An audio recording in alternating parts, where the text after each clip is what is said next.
जब मन बदलता है तो भाग्य अपने आप बदल जाता है पुत्र, क्योंकि मन ही कर्म का मूल होता है और कर्म ही जीवन की दिशा तय करता है। आज तूने केवल धन नहीं लौटाया, बल्कि उस विश्वास को भी वापस किया है जो टूट चुका था। काशी नगर की तंग घुमावदार गलियों और भीड़ भाड़ वाले बाजारों के बीच एक ऐसा व्यक्ति रहता था जिसकी पहचान उसका चेहरा नहीं, उसकी आदत थी। सुबह से शाम तक वो लोगों की निगाहों से बचता हुआ उन्हीं रास्तों पर भटकता रहता जहां शोर अधिक और सतर्कता कम होती। मंदिरों की घंटियों, सौदागरों की पुकार और भीड़ की हलचल के बीच वो भीड़ का ही एक हिस्सा बन जाता, पर उसके कदमों की दिशा हमेशा उन अवसरों की ओर होती जहां हाथ बढ़ाना आसान हो। कोई उसका नाम नहीं जानता था, ना ही कोई उसके अतीत से परिचित था।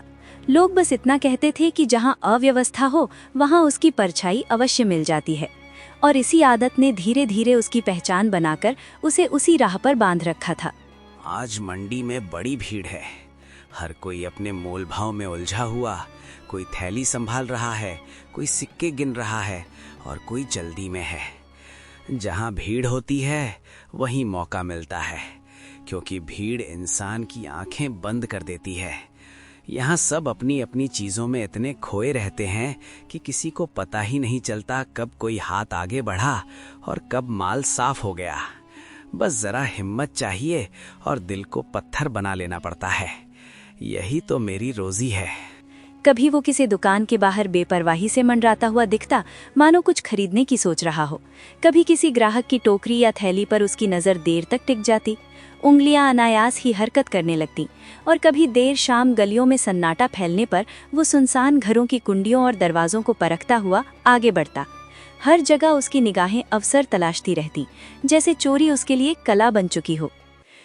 भैया जरा संभाल कर रहिए, थैली और सामान पर नजर बनाए रखिए। आजकल बाजार में चोर बहुत बढ़ रहे हैं, भीड़ का फायदा उठाकर कब हाथ साफ कर दे पता ही नहीं चलता। चोर बढ़ गए हैं या लोग आंखें बंद करके चलने लगे हैं, फर्क बस समझने का है। जब इंसान लालच और जल्दी में होता है तो खुद ही अपना रास्ता अंधा कर लेता है, और ऐसे ही लोगों की लापरवाही मेरे काम को आसान बना देती है। चोरी अब उसके लिए अपराध नहीं रही थी, वो उसकी आदत, उसकी दिनचर्या और रोजमर्रा का काम बन चुकी थी। जैसे कोई सुबह उठकर मेहनत पर जाता है, वैसे ही वो हर दिन नए मौके तलाशने निकल पड़ता। उसके भीतर न भय बचा था, न ग्लानि, केवल एक कठोरता थी जो समय के साथ उसके मन में घर कर चुकी थी। देख, जो मिला उठा लिया, किसका है ये पूछने का वक्त नहीं होता। इस भीड़ भाड़ वाली दुनिया में हर कोई किसी न किसी तरह से अपना हिस्सा निकाल रहा है, कोई चालाकी से, कोई जोर से और कोई चोरी से। मैं बस वही कर रहा हूँ जो बाकी लोग छुप कर करते हैं। फर्क बस इतना है कि मैं मान लेता हूँ। लेकिन कभी डर नहीं लगता अगर किसी दिन पकड़े गए तो, या फिर अगर किसी बेगुनाह का बहुत बड़ा नुकसान हो गया तो? डर? जब पेट भूखा हो तो डर अपने आप मर जाता है, तब सही गलत सोचने का वक्त नहीं होता। ऊपर से जो हाथ आया वो उठा लिया, इसमें सोच विचार कैसा। जिंदगी ने जब कुछ नहीं दिया तो मैंने खुद लेना सीख लिया, और अब यही तरीका मेरी आदत बन चुका। कभी वो मंडी की भीड़ में घुल मिल जाता, कभी किसी दुकान के बाहर खड़ा होकर आने जाने वालों पर नजर रखता, कभी रास्ते में चलते मुसाफिरों की थैलियों को परखता, और कभी अंधेरी गलियों में किसी अनजान घर के कोने तक जा पहुंचता। उसके कदम हमेशा उसी दिशा में बढ़ते जहां अवसर दिखता, जहां थोड़ी सी लापरवाही मिल जाती, और जहां मौका मिला वहीं उसने बिना रुके अपना हाथ बढ़ा गया। अमीर का थोड़ा कम हो जाएगा तो क्या बिगड़ जाएगा, उसके पास वैसे भी बहुत है। और गरीब तो पहले से ही दुखी है, मेरे एक लेने से उसकी हालत कौन सी बदल जाएगी। मैं तो बस अपना काम कर रहा हूँ, दुनिया ऐसे ही चलती है, इसमें किसी की भावना देखने का वक्त किसके पास है। का स्वाभाविक हिस्सा बन चुका हो। उसके भीतर न पश्चाताप था, न शर्म की कोई चुभन, बस एक ऐसी आदत जड़ जमा चुकी थी जो हर गुजरते दिन के साथ उसे और कठोर और संवेदनहीन बनाती जा रही थी। उसका मन अब सवाल नहीं करता था, वो केवल अवसर पहचानता था। आज कुछ खास हाथ नहीं लगा, चलो कहीं और चलते हैं, शायद अगली गली में किस्मत खुल जाए। रात अभी लंबी है और मौके अभी खत्म नहीं हुए हैं। आकाश में चांद धुंधली रोशनी बिखेर रहा था। गलियों में दिन की भीड़ अब पूरी तरह सन्नाटे में बदल चुकी थी। कहीं दूर किसी कुत्ते के भौंकने की आवाज गूंजती और फिर मौन छा जाता। उसी निस्तब्धता के बीच चोर के कदम धीरे धीरे आगे बढ़ते हैं और अंततः एक छोटे से कच्चे मकान के सामने आकर ठहर जाते हैं। ये मकान साधारण था, पर उसके भीतर रहने वाले लोगों की मेहनत और उम्मीदें सांस ले रही थीं, जिन्हें वो अनजाने ही अपनी निगाहों से परखने लगा। वो बड़ी सावधान ये घर, ना बाहर ताला मजबूत, ना अंदर कोई खास हलचल। दिए की लौ भी अब धीमी पड़ चुकी है। लगता है सब सो चुके हैं। ऐसे ही घर किस्मत बनाते हैं, जहां शोर नहीं होता, पहरा नहीं होता और किस्मत खुद दरवाजे पर खड़ी मिल जाती है। लगता है आज रात यहीं आकर मेरी तलाश खत्म होने वाली है। सुनती हो, ये जो थोड़े से पैसे जोड़ पाए हैं, इन्हें संभाल कर रखना। बिटिया की शादी पास आ रही है। एक एक रुपया हमारे लिए भगवान के बराबर है। हाँ जी, मैंने इन्हें कपड़े में बांधकर संदूक में रख दिया है। दिन रात इसी चिंता में रहती हूँ कि कहीं कुछ हो ना जाए। चोर के कानों तक स्पष्ट रूप से पहुंचते हैं। हर एक वाक्य मानो भीतर तक उतर जाना चाहिए था, पर वर्षों की आदत ने उसके हृदय को पत्थर सा कठोर बना दिया था। बेटी की शादी का नाम, माता पिता की चिंता और मेहनत की कमाई की पीड़ा, सब कुछ उसके कानों से होकर भी उसके मन को छू नहीं पाता। एक क्षण के लिए विवेक जैसे दस्तक देता है, पर लालच और पुरानी आदत उस आवाज को दबा देती है और वो स्वयं को समझा लेता है कि भावनाई कमजोरी है, जबकि उसी क्षण वो अपने भीतर के मनुष्य से और दूर होता चला जाता है। बेटी की शादी, हर घर में कोई न कोई सपना जुड़ा होता है, कोई उम्मीद किसी कोने में बंधी रहती है। लेकिन ये सब सोचने का वक्त मेरे लिए कब रहा है? मौका अगर सामने हो तो हाथ पीछे कैसे खींच लूं? भावनाएं पेट नहीं भरती और सपने मेरी जिंदगी नहीं बदलते। मैं तो बस वही ले रहा हूं जो किस्मत ने मेरे सामने रख दिया है। बात की बातें बाद में। गहरी नींद में डूब जाते हैं। घर के भीतर सांसों की हल्की आवाज के सिवा कुछ भी सुनाई नहीं देता। उसी सन्नाटे का लाभ उठाते हुए चोर दबे पांव आगे बढ़ता है।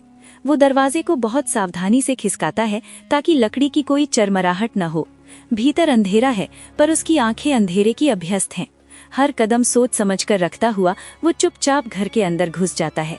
बस जरा सा ध्यान, कोई आवाज नहीं होनी चाहिए। एक भी आहट जागने के लिए काफी है। जल्दी हाथ साफ करना है और बिना निशान छोड़े निकल जाना है। यही सही वक्त है, बस दिल को काबू में रखना है। वो धीरे धीरे संदूक का ढक्कन उठाता है। लकड़ी के चरमराने की हल्की सी आवाज उसके कानों में चुभ जाती है। भीतर रखा कपड़े में बंधा हुआ धन उसकी आंखों के सामने आ जाता है। वो पल भर को ठहर जाता है, जैसे उस कपड़े के हर मोड़ में किसी की मेहनत, उम्मीद और सपने छुपे हों। कमरे की निस्तब्धता में उसका दिल पहली बार हल्की सी धड़कन महसूस करता है। ज्यादा नहीं है, गिनने लायक भी नहीं, मगर इनके लिए तो यही सब कुछ होगा। शायद इसी से किसी घर की खुशियां जुड़ी हों, पर अब क्या करूं? आदत और मौका दोनों सामने खड़े हैं। एक पल के लिए उसके हाथ रुक जाते हैं। मन के किसी कोने में उठती हल्की सी आवाज उसे टोकने की कोशिश करती है। सामने रखे धन में उसे उस गरीब की मेहनत, उसकी बेटी के सपने और उसके घर की उम्मीदें झलकती हैं। पर वही क्षण अधिक देर तक नहीं टिकता। वर्षों से बनी आदत, लालच और संवेदनहीनता उस कमजोर आवाज को दबा देती है और धीरे धीरे उसका मन फिर से कठोर हो जाता है। सोचना बाद में, अभी भावनाओं में उलझने का समय नहीं है। पहले उठाना जरूरी है। यही मेरा काम है और यही मेरा रास्ता। अगर आज नहीं लिया तो कल कोई और ले जाएगा। वो धन उठाकर बिना पीछे मुड़े धीरे धीरे अंधेरे में गायब हो जाता है। उसके कदम तेज होते जाते हैं। गलियों की छायाएं उसे अपने भीतर समेट लेती हैं। घर के भीतर सोए लोग आने वाले तूफान से अनजान रहते हैं और रात की खामोशी उस चोरी को अपने आंचल में छुपा लेती है, मानो कुछ हुआ ही न हो। सुबह होते ही जैसे उस छोटे से घर पर विपत्ति टूट पड़ती है। नींद से जागते ही संदूक का खाली होना आंखों में चुभने लगता है। घर में चीख पुकार मच जाती है। पति पत्नी की आवाजें दर्द और बेबसी से भर उठती हैं। पड़ोसी जमा होने लगते हैं। हर चेहरा हैरानी और दुख से भर जाता है। और जिस घर में कल तक शादी की उम्मीदें थीं, वहां अब केवल कोहराम, आंसू और टूटे सपनों की गूंज रह जाती है। अरे ये कैसे हो गया? संदूक तो खाली है। क्या कोई सपना देख रहा हूं मैं? वो पैसे जिनके लिए मैंने दिन रात मेहनत की, एक एक रुपया जोड़ कर रखा था, सब चले गए। हे भगवान, वही तो हमारी बिटिया की शादी का एकमात्र सहारा था। उसी आस में तो हमने हर तकलीफ सह ली थी। अब हम क्या करेंगे? समाज को क्या जवाब देंगे? बिटिया की आंखों में कैसे देखेंगे? हे प्रभु, ये हमारे साथ ही क्यों हुआ? इसका बुरा किया था हमने। दिन रात मेहनत की, ईमानदारी से कमाया, एक एक पैसा जोड़ कर रखा, फिर भी हमारी मेहनत की कमाई सुरक्षित नहीं रही। भगवान से तो कभी कुछ गलत नहीं मांगा था, फिर ये कैसी परीक्षा आ गई हमारे हिस्से। अब बेटी से क्या कहेंगे? उसकी आंखों में जो सपने हमने बोए थे उन्हें कैसे बचाएंगे? उसका भविष्य कैसे संवरेगा? लोग क्या कहेंगे? समाज क्या कहेगा? हे भगवान, हमारी बेटी ने क्या अपराध किया था जो ये सब सहना पड़ रहा है? घर गूंज उठता है। दीवारें मानो उस पीड़ा की साक्षी बन जाती हैं। पत्नी की सिसकियां और गरीब आदमी की टूटी हुई आवाज उस सन्नाटे को चीर देती हैं जो कुछ देर पहले तक घर में छाया हुआ था। वहीं दूसरी ओर चोर अंधेरी गलियों में तेज कदमों से दूर निकल चुका होता है। उसकी परछाई दियों की मध्यम रोशनी में सिमटती और फैलती जाती है। वो ये जाने बिना आगे बढ़ रहा होता है कि आज उसने केवल कुछ सिक्के और नोट नहीं उठाए, बल्कि किसी की वर्षों की उम्मीद, एक बेटी का भविष्य और एक गरीब परिवार का सपना चुरा लिया है, जिसका बोझ अब अनजाने ही उसके कर्मों पर चढ़ चुका होता है। धन की थैली को कसकर पकड़े चोर तेज और बेचैन कदमों से अंधेरी गली को पार करता हुआ शहर की सीमा की ओर बढ़ता है। उसके पीछे छूटती गलियां सन्नाटे में डूबी होती हैं और आगे फैलता अंधकार उसके मन की उलझन जैसा प्रतीत होता है। तभी अचानक रास्ते के मोड़ पर एक शांत उजले मुख वाले संत दिखाई देते हैं, जिनकी स्थिर देह और निर्मल दृष्टि उस अंधेरी रात में भी एक अलग ही प्रकाश बिखेर रही होती है, मानो वे केवल रास्ते में खड़े न हों बल्कि उसी पल के लिए वहां उपस्थित हों। इस वक्त यहाँ कोई साधु, इतनी रात में इस सुनसान रास्ते पर? अभी तो यहाँ कोई नहीं होता, ना कोई आता है ना जाता है। फिर ये संत अचानक सामने कैसे खड़े हैं? कहीं मुझे भ्रम तो नहीं हो रहा, या फिर आज की रात सच में कुछ अलग होने वाली है? जब उसकी ओर शांत और स्थिर दृष्टि से देखते हैं, वो दृष्टि न जांचने वाली होती है, न ही दोष लगाने वाली, बल्कि ऐसी करुण दृष्टि जिसमें सामने खड़े व्यक्ति के भीतर चल रही हर हलचल स्पष्ट झलक जाती है।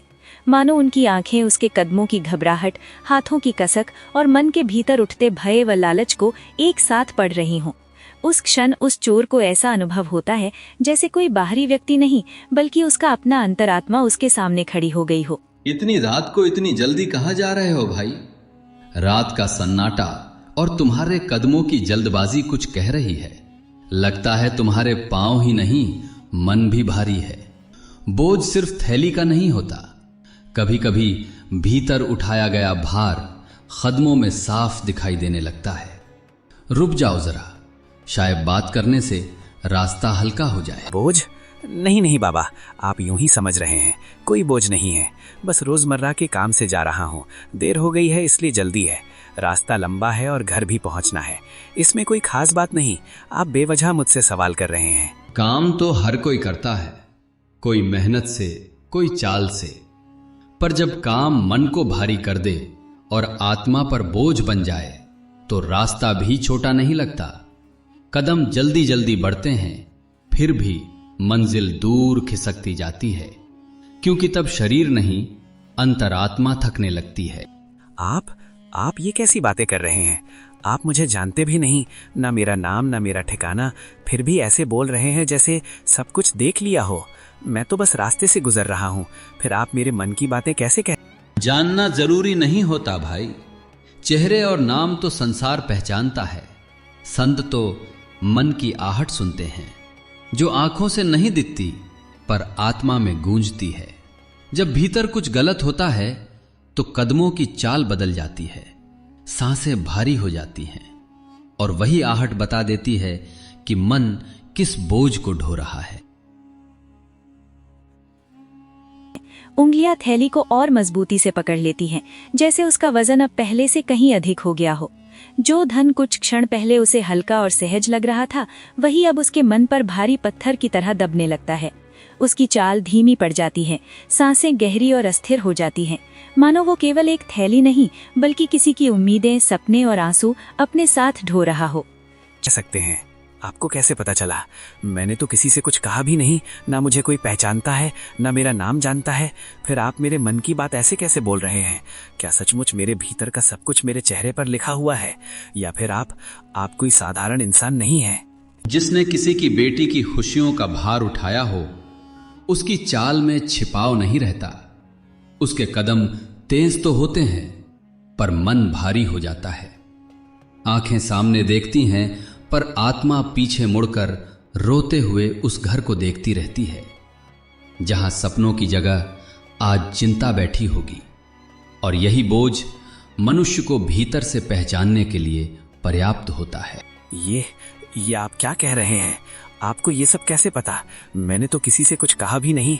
ना मेरा नाम जानते हैं आप, ना मेरा ठिकाना, फिर भी आप मेरे पीछे पीछे जैसे मेरे मन की बातें बोल रहे हैं। कहीं आप सब देख तो नहीं रहे थे? या फिर क्या सचमुच कोई ऐसा है जो मेरे किए को सच छुपाने से नहीं, स्वीकार करने से मन हल्का होता है। जितना अधिक तुम उसे भीतर दबाओगे, उतना ही वो बोझ बनकर तुम्हें तोड़ता जाएगा। जरा उस घर के बारे में सोचो जहां आज सन्नाटा नहीं, रोना होगा। जहां एक पिता अपनी लाचारी से आंखें चुराए बैठा होगा और एक मां रात भर आंसू बहा रही होगी। जिस धन को तुमने उठा लिया वो केवल सिक्के नहीं थे, वो किसी की बेटी के सपनों, उसकी मर्यादा और उसके भविष्य की आशा थे।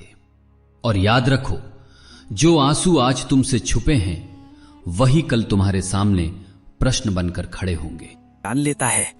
बस कीजिए बाबा, आप मेरे मन के भीतर झांक रहे हैं। ऐसा लग रहा है जैसे मेरे किए हुए हर काम की परछाई मेरे शब्दों में दिखाई दे रही हो। मैं भागना चाहता हूं, पर कदम रुक गए हैं। पहली बार ऐसा हो रहा है कि जो किया है वही बोझ बनकर सीने पर चढ़ गया है।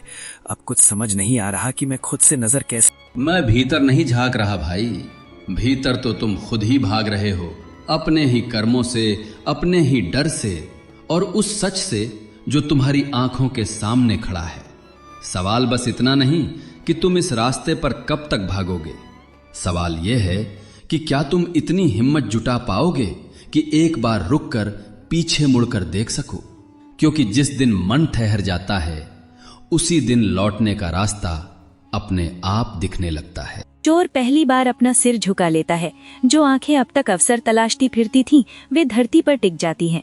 उसकी सांसें अचानक भारी और अस्थिर हो जाती हैं, जैसे छाती में कोई अनदेखा बोझ रख दिया गया हो। उसके भीतर वर्षों से जमी कठोरता दरकने लगती है और पहली बार उसे ये आभास होता है कि उसने सिर्फ धन नहीं, किसी की उम्मीद और विश्वास भी अपने हाथों से छीना है। मिलाऊं, लौटना, क्या अब भी कोई रास्ता बचा है? जो मैं कर चुका हूं उसके बाद क्या कोई मुझे स्वीकार करेगा? जिनके सपनों को मैंने तोड़ा है, क्या उनका दर्द कभी भर पाएगा? मैं उम्र भर इसी अंधेरे में भटकता रहूंगा, या सच में कोई ऐसा रास्ता है जहां मैं फिर से इंसान बन सकूं? जहां पश्चाताप है वहां रास्ता कभी बंद नहीं होता, क्योंकि मनुष्य का सबसे बड़ा पतन अपराध नहीं बल्कि उसे स्वीकार न करना होता है। जिस क्षण मन अपने किए को पहचान लेता है और भीतर से बदलने की इच्छा जाग उठती है, उसी क्षण अंधेरे में भी एक प्रकाश जल उठता है। लौटने का मार्ग वहीं से शुरू होता है जहां मन सच से सामना करता है। कबीर साहब के वचनों ने चोर के भीतर वर्षों से जमी कठोरता को धीरे धीरे तोड़ दिया था। वो कठोरता जो भूख, आदत और लालच से बनी थी, अब पिघलने लगी थी। उसके मन में पहली बार अपने किए का बोझ महसूस होने लगा। आंखों में ग्लानि और हृदय में पश्चाताप उतर आया, और उसी क्षण उसके कदमों की दिशा बदल गई। जो कदम अब तक अंधेरे में भागते रहे थे, वे अब सत्य की ओर लौटने लगे थे, मानो पहली बार उसने सही रास्ते को पहचान लिया हो। जिन हाथों से मैंने छीना, आज वही हाथ कांप रहे हैं। जो उंगलियां कभी बेझिझक आगे बढ़ जाती थीं, अब शर्म से सिमट रही हैं। अगर आज भी न लौटा तो शायद इंसान कहलाने का हक हमेशा के लिए खो दूंगा। तब ये बोझ सिर्फ थैली का नहीं रहेगा, मेरी आत्मा पर चढ़ जाएगा। वो उसी करीब के घर के सामने आकर रुकता है, वही दरवाजा जिसे उसने अंधेरे में चुपचाप पार किया था। अब उजाले में उसके सामने एक सवाल बनकर खड़ा होता है। दरवाजा खटखटाने से पहले ही उसकी आंखें भर आती हैं, गला सूख जाता है और उसके कदम पहली बार किसी डर से नहीं बल्कि लज्जा और पश्चाताप से कांप उठते हैं। कौन है इस वक्त? मैं वही हूँ जिसने आपकी मेहनत की कमाई चुरा ली थी, आपकी बेटी के भविष्य और उसके सपनों पर अपने लालच के हाथ रख दिए थे। बाबा, उस रात मुझे सिर्फ पैसा दिखा, पर आज मुझे उसका दर्द दिखाई दे रहा है। मैं जानता हूं कि मेरे किए की कोई माफी नहीं हो सकती, फिर भी आज लौटाने आया हूं।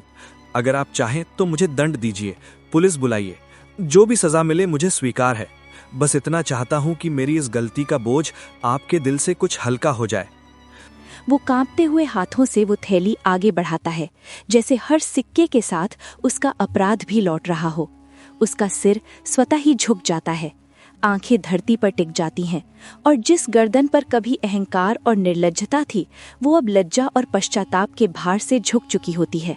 उस क्षण शब्द नहीं, केवल मौन ही उसके अपराध को स्वीकार कर रहा होता है। ये वही पैसे हैं? हाँ, 1-1 रुपया वापस है। जैसा उठाया था वैसा ही लौटा रहा हूँ, और इनके साथ मेरा पश्चाताप भी है, जो रात भर मुझे जलाता रहा। आज पहली बार समझ आया कि भूख से बड़ा भी कोई दर्द होता है। किसी की उम्मीद तोड़ देने का दर्द, किसी की बेटी के सपने छीन लेने का दर्द, जिसने मेरी आत्मा को भीतर तक हिला दिया है। अगर पैसा लौट आया है तो समझो भगवान लौट आए हैं। हमारी मेहनत, हमारी आस और हमारी बेटी की मुस्कान सब वापस आ गई है। जा बेटा, आज तूने चोरी नहीं की, आज तूने इंसानियत को चुन लिया है, और यही सबसे बड़ी दौलत। ये शब्द सुनते ही चोर के भीतर बंधा बांध टूट जाता है। उसकी आंखों से आंसू अनायास बह निकलते हैं। वो अपने अपराध के भार से टूटकर वहीं धरती पर घुटनों के बल बैठ जाता है। उसका सिर झुक जाता है, मानो वर्षों का बोझ आज पहली बार हल्का हुआ हो। ये सब संभव हुआ एक संत की वजह से, संत कबीर साहिब, जिनके शब्दों ने मेरे भीतर सोई हुई आत्मा को जगा दिया। अगर आज उन्होंने मुझे रोका ना होता तो मैं शायद कभी इंसान बन ही नहीं पाता। आंखों में पश्चाताप और हृदय में कृतज्ञता लिए वो संत कबीर साहिब के पास लौट आता है। उसके कदम अब भय से नहीं, श्रद्धा से भरे होते हैं। बाबा, आज आपने मुझे नया जीवन दिया है। जो रास्ता अब तक अंधेरे में जाता था, आपने उसे प्रकाश की ओर मोड़ दिया। आज से मेरा नाम, मेरा काम और मेरी पहचान सब आपके वचनों से पहचानी जाएगी। जब मन बदलता है तो भाग्य अपने आप बदल जाता है पुत्र, क्योंकि मन ही कर्म का मूल होता है और कर्म ही जीवन की दिशा तय करता है। आज तूने केवल धन नहीं लौटाया, बल्कि उस विश्वास को भी वापस किया है जो टूट चुका था। तूने अपना धर्म, अपनी आत्मा और अपना मानव रूप लौटाया है, और यही वो परिवर्तन है जो मनुष्य को पशुता से ऊपर उठाकर मानवता के शिखर पर पहुंचा देता है। याद रखना, बाहरी संपत्ति से नहीं, बल्कि भीतर की शुद्धता से ही मनुष्य वास्तव में ऊंचा उठता है। आप केवल संत नहीं हैं, आप अंधेरे में जलता वो दीप हैं जो भटके हुए को राह दिखाता है। आपके शब्द तलवार नहीं, मरहम है, जो चोट नहीं देते बल्कि घाव भरते हैं। आज से जहां भी जाऊंगा, लोगों को आपके सत्य, आपकी करुणा और आपकी भक्ति का गुणगान सुनाऊंगा, ताकि कोई और उस अंधेरे में न भटके जिसमें मैं भटका था। और इस प्रकार एक चोर जो कभी अवसर का पीछा करता था, संत कबीर साहिब की करुणा और सत्य के स्पर्श से अवसर नहीं बल्कि आदर्श चुन लेता है। उसका जीवन भटकाव से भक्ति की ओर मुड़ जाता है, और यही इस कथा की सबसे बड़ी विजय बन जाती है। यदि संत कबीर साहिब की ये कथा, उनका करुणा से भरा संदेश और एक भटके हुए मनुष्य का ये परिवर्तन आपको भीतर तक छू गया हो, तो वीडियो को लाइक करें, इसे अधिक से अधिक लोगों तक शेयर करें, और ऐसी ही प्रेरणादायक कथाओं के लिए चैनल को सब्सक्राइब करना ना भूलें, क्योंकि एक कथा किसी का जीवन बदल सकती है।